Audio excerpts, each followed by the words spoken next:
ধন্যবাদ শব্দ প্রেমী সাহিত্য সংসদ এবং আমন্ত্রিত বিভিন্ন জেলা থেকে যে রংপুর বিভাগীয় যে জেলাগুলো আছে এখান থেকে যারা অতিথি আসছেন সবাইকে আমার আন্তরিক শুভেচ্ছা। আর এখানে একটা কথা হচ্ছে, বাংলা ভাষাটা আমাদের মানে বিশ্বে ৫,০০০ ভাষা আছে, এর মধ্যে বাংলা ভাষাটা হচ্ছে পঞ্চম স্থানে এবং বাংলা ভাষাটা আমাদের এটা আদি ভাষা এবং এই ভাষাটা হচ্ছে অন্যান্য ভাষার চেয়ে এর সৌন্দর্য আলাদা।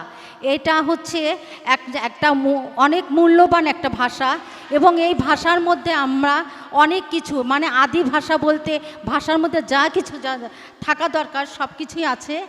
আর হচ্ছে শব্দপ্রেমী, আমরা শব্দের সাথে শব্দের যে সম্পর্ক এর সাথে আমাদের প্রেম। আমরা যারা কবি সাহিত্যিক তারা সবাই হচ্ছে আমরা শব্দকে ভালোবাসি, প্রত্যেকটা বর্ণ দিয়ে আমরা শব্দ গঠন করে একটা অর্থবোধক কিছু বাক্য তৈরি করে সবার সামনে পত্রিকাতে উপস্থিত করি।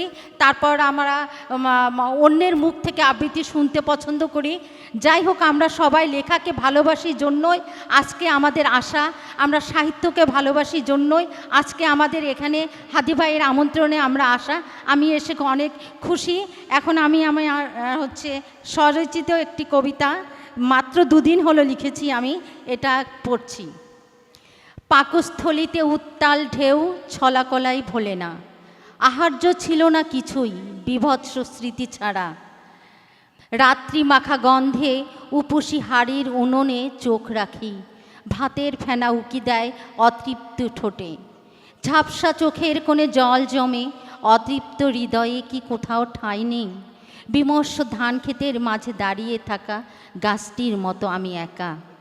দূরবর্তী কোনো বসত ভিটায় বিষাদের বেহালা বাজি, ঠিক মধ্যাহ্ন গাছের নিচে গিয়ে দাঁড়াই, আঁকাবাঁকা মেঠো পথে একটি ভ্যান গাড়ির ঘূর্ণায়মান চাকা। সদ্য বিবাহিতা রমণীর লাল ঘোমটার মাঝে স্বপ্নকে তুলে দেই ভাতের আশায়। জীবন অচেতন, আমি পরাস্ত, খাদ্য অন্নসী মাধুকর ভেসে যাই অরণ্যে।